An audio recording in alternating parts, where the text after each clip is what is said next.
The story of Yosef is a truly fascinating story, and I think it also teaches us a tremendous lesson about how we have to have faith in Hashem.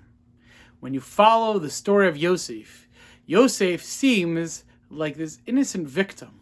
He's victimized by his brothers, he's victimized by these traveling salesmen who take him and sell him as a slave, he's victimized by Potiphar, he's victimized by Potiphar's wife, he's thrown in jail, and even the butler, who he gave such great news to, forgets him for 2 years.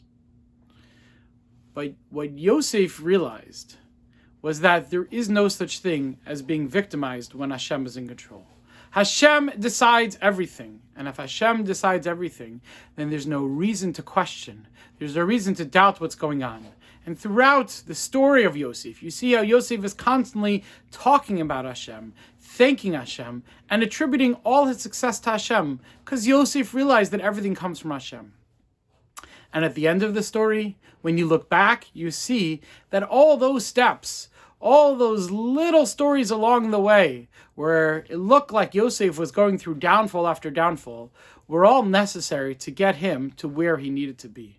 If he would never have been captured by his brothers and sold as a slave and thrown in jail, then he never would have become the viceroy of Egypt. He never would have been in position to help his brothers and to help his family. Yosef realized that as much as he might have thought in his limited understanding that what was happening to him was something which was wrong, which was undeserved, it's all from Hashem, and therefore it's all necessary. I'd like to share with you a fascinating story which I think really highlights this point. The story is about a man. He comes from Europe to America, and when he comes over to America, he decides that he's going to go out and look for work. He needs a job. He needs to support himself. And someone tells him, you know what? There's a local shul. They're looking for a shamash. Could you be the shamash of the shul? He says, sure, that'd be great. Doesn't pay a lot, but it'll be enough for me to survive.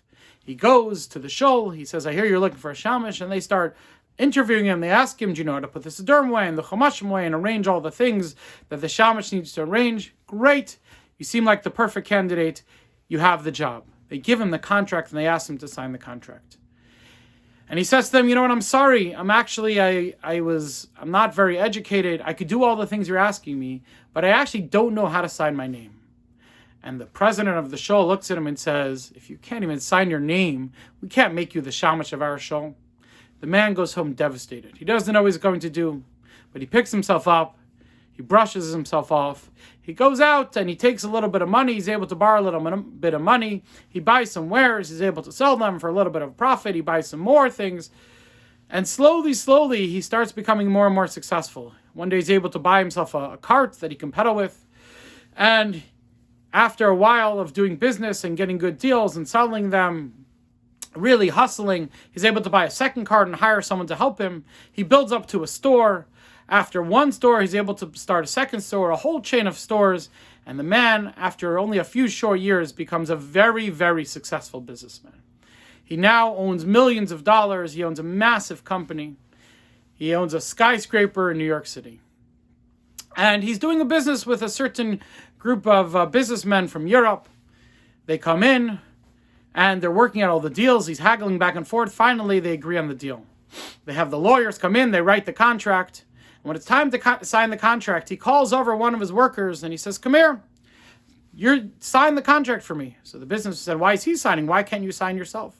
So he explains, he says, actually, I don't know how to sign my name. And since I don't know how to sign my name, I appointed this particular worker. I gave him the legal rights to sign for me. We arranged all that documentation. And the businessman say, sure, not a problem at all. But they say to the man, they look at the man and they say to him, you know, if you had this much success and you don't even know how to sign your name, imagine if you knew how to sign your name. Imagine how much more successful you would be. And the man thinks for a moment and he turns to them and he says, you know what? If I knew how to sign my name, today I would be the shamash in a shul. Sometimes in life we think that we're being held back. Sometimes in life we think that there are stumbling blocks in our path which don't allow us to be successful. But we have to remember the story of Yosef. We have to remember the story of this man. And we have to realize that everything in our lives is determined by Hashem.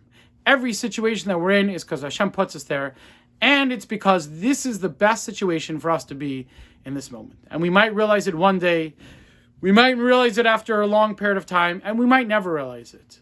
But either way, we have to remember that Hashem is always looking out for us. He's always doing what's best for us. And we have to have faith in Him. We have to do our part. We have to do our best. And we have to trust in Hashem. Have a great Shabbos.